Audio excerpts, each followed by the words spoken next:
Fala pessoal, tudo bem? Muito prazer, meu nome é Gabriel. Eu vou aqui apresentar para vocês um conteúdo sobre criptografia. A ideia do vídeo aqui é trazer um apanhado geral sobre criptografia, abordar diversos pontos e contextualizar um pouco você sobre esse mundo vasto de criptografia, codificação, etc. E, bem, importante pontuar que esse vídeo está sendo desenvolvido para a disciplina de Engenharia de Segurança do Instituto de Ciências Matemáticas e Computação aqui da USP. E bem, é um projeto que não foi desenvolvido só por mim, foi desenvolvido por mais outros 5 alunos. Eu vou colocar aqui na descrição o nome de cada um para dar os devidos créditos, né? Então, bem, vamos começar isso aqui. Essa é a agenda da aula de hoje. Então, a gente vai começar com a introdução, que eu vou contextualizar você com os conceitos necessários para você entender tudo que eu vou abordar aqui nesse vídeo. Depois a gente vai para algoritmo e hashing, técnicas e tecnologias utilizadas, PKI, né, que é a infraestrutura de chave pública, que eu queria detalhar só esse tema, um pouquinho mais técnico, mas eu acho bem legal para você entender também. Certificados digitais e vou fechar com blockchain, que é um tema latente e às vezes o pessoal não entende muito o que é blockchain, não sei o que. Então vamos falar sobre isso também para te dar a base sobre tudo, né? Então vamos para cima. Bem, codificação e criptografia. Primeiro que eu queria definir e que causa confusão em muita gente é a diferenciação de codificação e criptografia, né? Por mais que pareçam semelhantes a princípio, a gente tem uma diferença em propósito, né? A codificação, ela quer garantir que os dados possam ser interpretados por diferentes sistemas, né? Seguindo o texto. E trazendo exemplos, né? Eu coloquei base 64, ASCII, UTF-8. E perceba, né, que quando eu trago um dado base 64, todo mundo que entende base 64, se decodificar esse texto, vai conseguir ter acesso a ele. Mas já na criptografia não é assim que é trabalhado, né? A gente quer garantir que só quem tenha acesso ao texto é quem é devidamente autorizado a isso, né? E não todo mundo. Ou seja, se eu não tiver acesso a uma chave para decriptar, né, aquele texto encriptado, eu não vou ter acesso àquela informação, né? E bem, antes de abordar isso mais um detalhe, eu queria passar sobre outros conceitos, né? Conceito de dado em repouso, em trânsito e os tipos de criptografia utilizados sobre cada um, né? E bem, na computação, a gente tem essa definição, né? A diferenciação do que é um dado em repouso, um dado em trânsito e tudo mais. Dado em repouso é aquele dado parado, né? Aquele armazenamento que você tem ali no seu banco de dados, que você pode usar ou não, mas ele está ali salvo para histórico e tudo mais. Então é aquele dado armazenado no seu banco de dados, guardado e tudo mais. E o que é o dado em trânsito? Dado em trânsito é o que você está fazendo agora, assistindo esse vídeo, né? Assistindo esse vídeo, você tem informação passando, né, saindo de um servidor do YouTube, indo até você, e essa informação também tem que ser protegida. Então, tem diferentes tipos de criptografia. Aquela criptografia para aquele dado armazenado e a criptografia para essa transmissão segura, né? Eu também tenho dados em processamento, que é o que acontece no seu hardware, né? E eu tenho também que garantir a segurança desse tipo de dado, que no caso é o hardware seguro. E eu tenho o tipo de criptografia para autenticação, que é muito utilizado em controle de editoria. Hoje em dia, em segurança, a proteção da conta do usuário é um tema muito latente, né? A proteção das identidades, né? E bem, também tem um padrão de criptografia específico para isso. E outra definição que eu queria fazer é a diferenciação de algoritmo e cifra. Né? Algoritmo é toda fórmula matemática de codificação. Então, eu diferenciei codificação e criptografia. Mas bem, se eu tenho um algoritmo voltado para a criptografia, eu tenho ali uma cifra, né? Então, bem, e já contextualizando, queria falar um pouquinho sobre a cifra de César, né? algoritmo de criptografia de César. Para quem não conhece, acho difícil, Júlio César é o imperador da Roma Antiga. E bem, ele desenvolveu esse tipo de algoritmo aqui para trazer segurança para as informações que eram passadas do QG lá de Roma lá para a ponta, né, para os generais que estão guerreando, conquistando territórios e tudo mais, né? E perceba que nessa época o pessoal não sabe, nem sonhava num computador, né? O pessoal nem sonhava em, sei lá, energia. E desde já era necessário ter uma segurança nas informações. E bem, como que isso funciona? Como funciona a cifra de César? Basicamente, a gente define a gente pega um alfabeto, né? No caso, na época o alfabeto romano, mas eu peguei aqui o nosso próprio alfabeto e define uma rotação para ele. No caso, uh, a partir daquele número definido de rotação, eu começo a contagem das letras, né? Ou seja, aqui eu trouxe um padrão de rotação 4. Então, 1, 2, 3, 4. Então, partindo do A, o A, somando mais 4 casas, eu tenho a letra correspondente ao A. Então, o A aqui vai virar D. O B aqui vai virar E. O C aqui vai virar F nesse padrão de rotação. E eu trouxe aqui um desafio para vocês. Bem, pausa o vídeo aí e tenta identificar o padrão de rotação para esse texto aqui. Já falei, ele foi utilizada a cifra de César nele. E bem, vai tentando aí até que esse texto vire algo que faça sentido. Então eu vou pausar aí 3 segundos. 1, 2, 3. Bem, vamos lá. Se você fosse fazendo as rotações, né, as possíveis rotações, quando você chegasse na rotação 4, que foi utilizada aqui, você identificaria que esse texto, na verdade, é ataque agora, né? Então, só quem tivesse e identificasse que o padrão de rotação é o 4, conseguiria identificar o conteúdo do texto. Naquela época isso funcionava bem, porque nem todo mundo era letrado, e só quem tinha conhecimento desse tipo de algoritmo conseguia decifrar, né, o que está sendo comunicado. E na época era passado só para o alto escalão e tudo. E hoje, claro, é perceptível que não é um padrão muito seguro de cifra, né? E bem, vamos avançando e vamos falar sobre os tipos de algoritmos atuais, né? Vamos dar um pulo aí de 2000 anos, um pouco mais, né, na história. E, bem, falar do que é utilizado hoje, né, para ciframento, né? Então, eu tenho dois tipos de cifra, de, de cifras, de tipo de ciframento inicial, né, de tipo de algoritmo, que é o algoritmo de bloco e fluxo.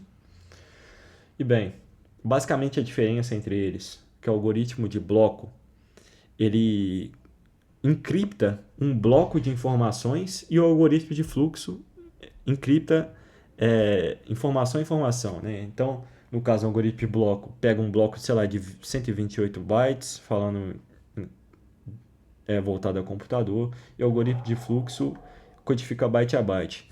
Trazendo para o contexto, né, um pouco mais leigo, fora da computação, é como se a cifra de bloco codificasse um parágrafo inteiro e a cifra de fluxo codificasse palavra a palavra. E o que eu tenho de ganho e perda nos dois, né?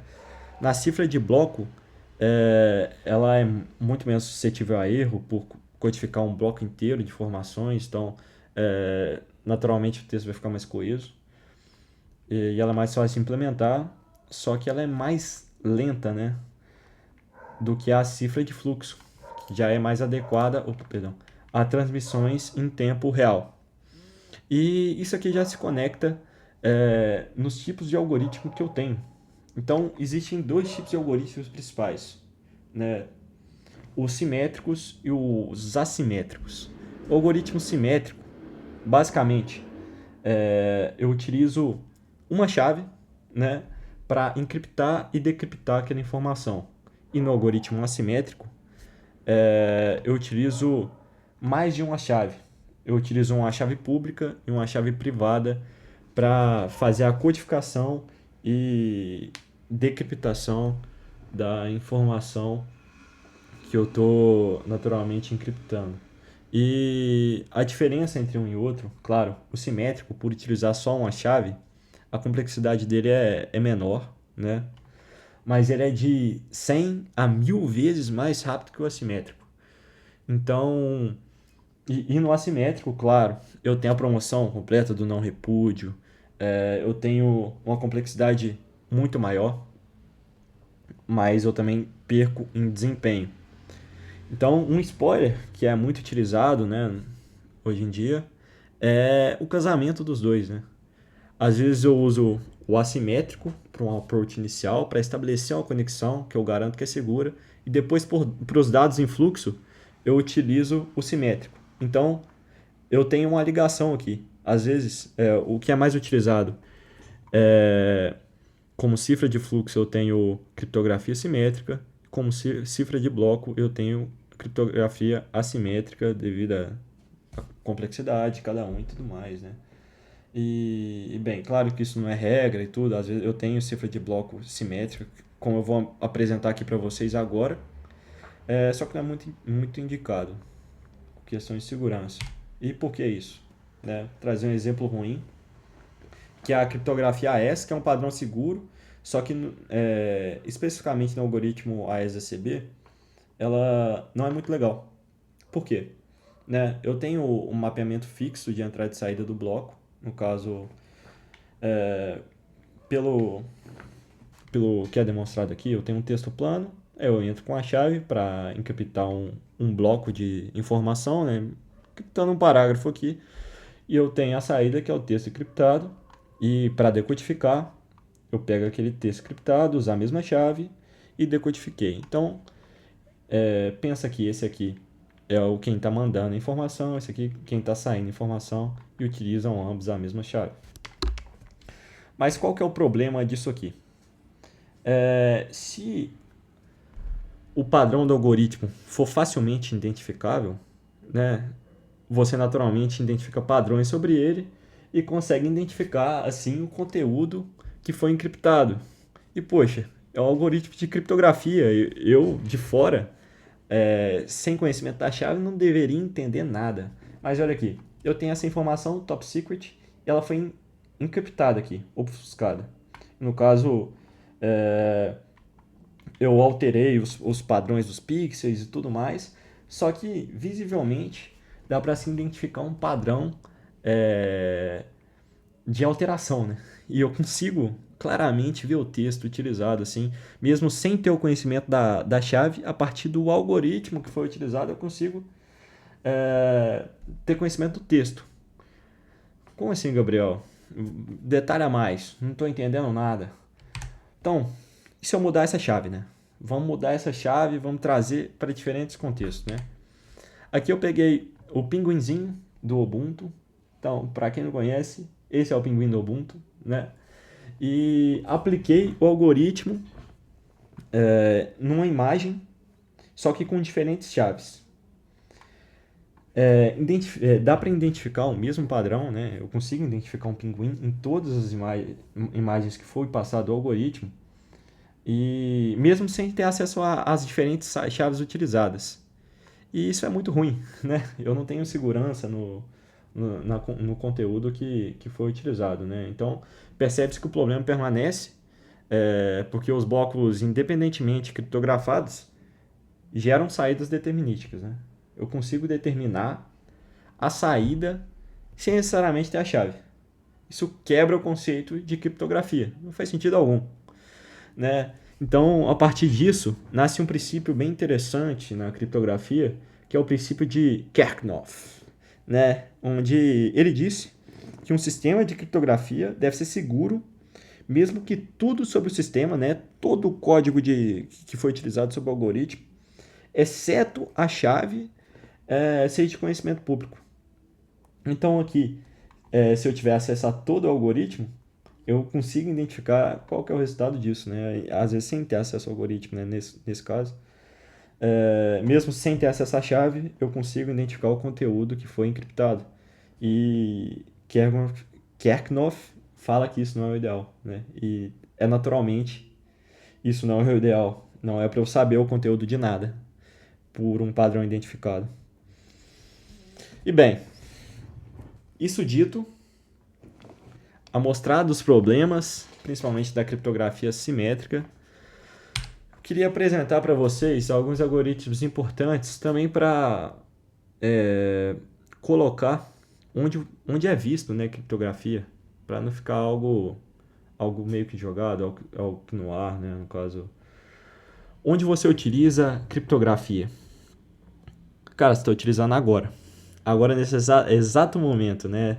Todo esse tráfego de vídeo que você está vendo no YouTube está sendo criptografado.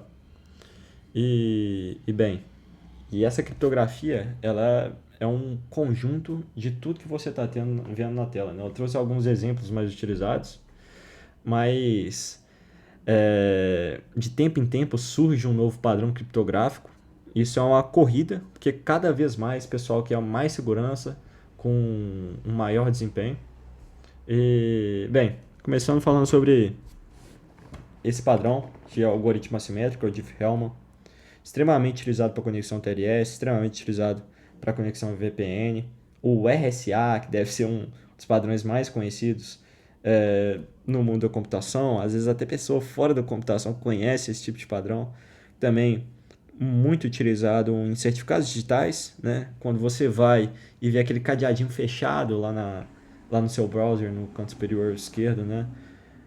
E você identifica, esse site é seguro. Na verdade, não, ele só tem um certificado autêntico, né?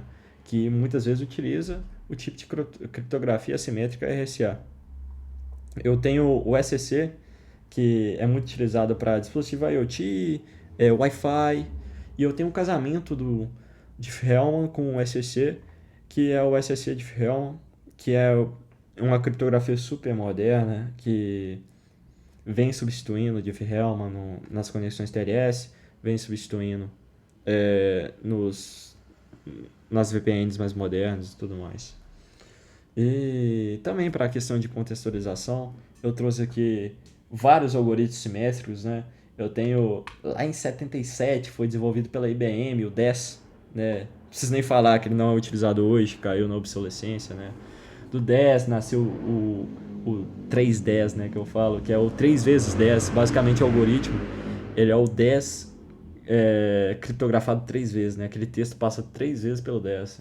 Enfim, também é obsoleto, não utilizado. Tem o Blowfish, Toolfish, que nasceram também do 10. Bem, eu tenho o AES, que é um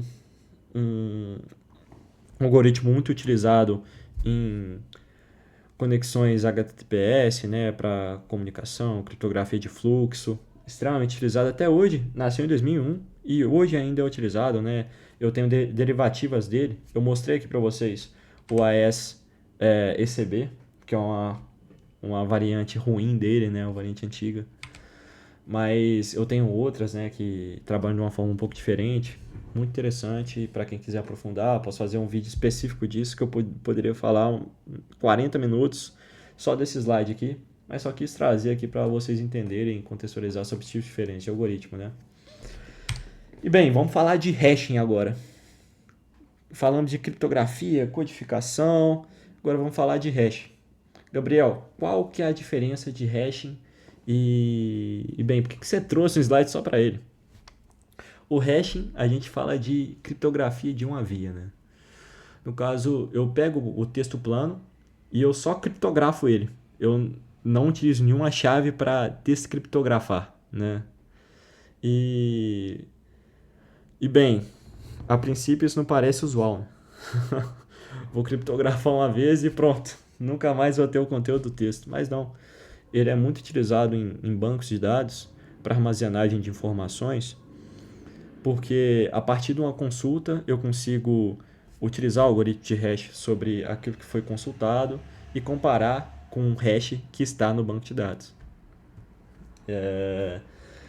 E a partir daí eu tenho a garantia, né, que eu não vou sofrer com a captura da chave no meio do caminho e que meu dado vai estar bem armazenado, com segurança e tudo mais. Eu trouxe aqui alguns padrões de hash que são bem utilizados até hoje em dia, MD5 super famoso, por mais que sejam tipos simples de hashing. Eu tenho o SHA, que eu tenho várias variantes dele. HipMed, MAC, RSA também tem um padrão de hashing. E bem, eu só queria trazer esse conceito, né? E detalhando um pouco mais, e possíveis tipos de ataque e tudo mais. No hashing, às vezes é utilizado alguns métodos para robustecer ele, né? Para robustecer a informação que foi passada, né? Então eu utilizo o salting, que eu acrescento caracteres aleatórios ao meu texto inicialmente, que vai ser criptografado, para aumentar a complexidade, né, do hashing ali. Eu tenho number once, eu tenho limitações de tentativa, né, para aquele determinado hash, né. Então, a depender da quantidade de tentativas de brute force para aquele hash, ele é quebrado, né. Mas bem, isso aqui já é uma complexidade muito maior de hash e não é muito utilizado no mercado. Mas bem, uns ataques possíveis para hash.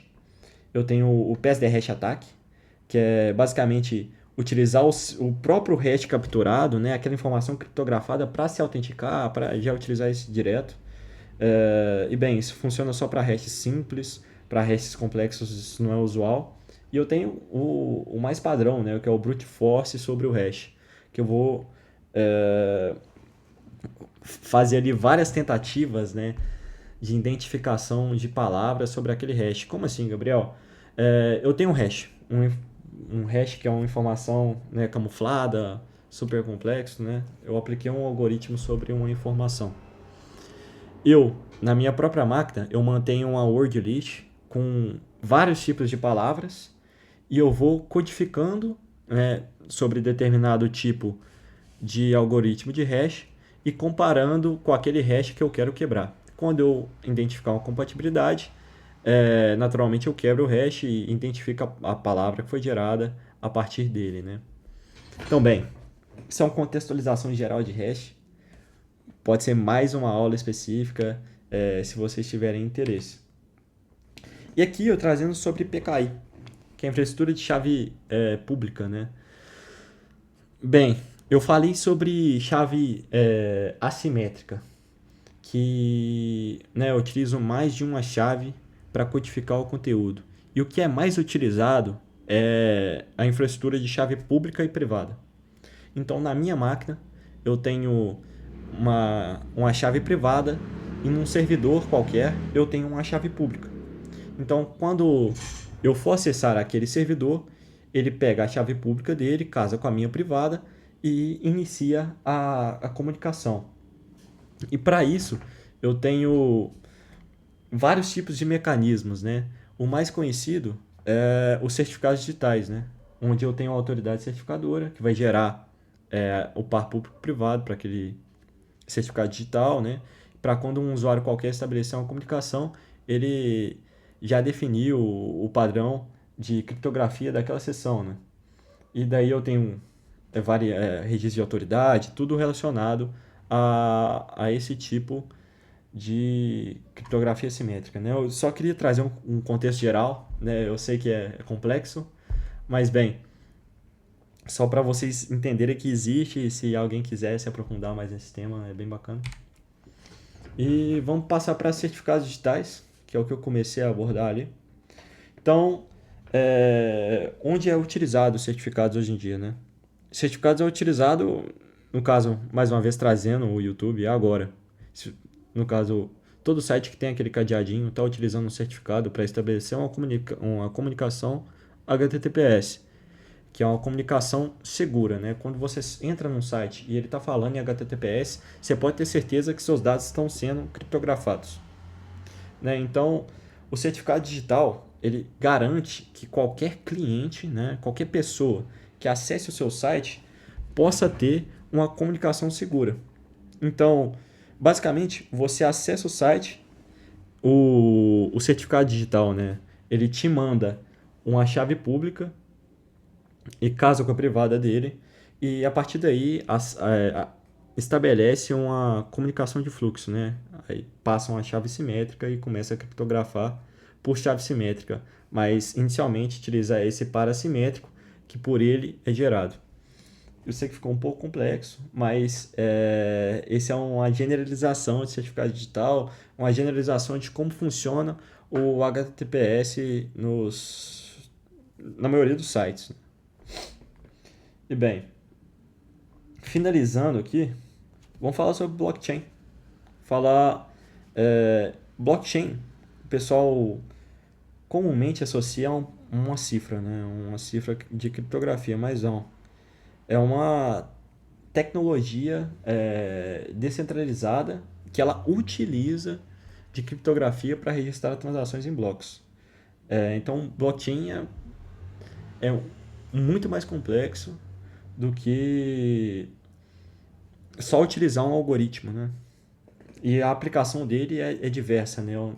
Com blockchain, eu não vou utilizar a blockchain para ocultar alguma informação do meu texto, né? Eu utilizo o blockchain para garantir confiabilidade no meu fluxo de informações, né? Então, o uso é diferenciado, né? Então, as características principais de uma blockchain é a descentralização, a imutabilidade, segurança e autenticidade da comunicação. E a aplicação é diversa, né? A mais famosa é criptomoedas, Bitcoin, Ethereum, rastreamento de cadeias, né? Muitas empresas estão usando blockchain para na sua cadeia de suprimentos, que é bem interessante, um uso bem interessante. E o outro uso é contratos inteligentes, né? Muito utilizados nas NFTs anteriormente, hoje caiu em desuso, mas bem, é um uso bem interessante e blockchain tem uma aplicabilidade variada. Então, bem pessoal, o vídeo de hoje é esse. Perceba que eu trouxe um conjuntão de informações para tentar contextualizar de um cenário geral de criptografia. Mas cada tema tem suas especificidades, cada tema eu poderia falar 40 minutos sobre eles. E, bem, sobre o que vocês se interessarem, traz aqui pra gente que a gente faz um vídeo específico sobre. E pesquisem sobre cada tópico que eu trouxe aqui, que criptografia é um contexto bem interessante, segurança é bem interessante. E bem, fico por aqui. Muito obrigado, viu? Falou!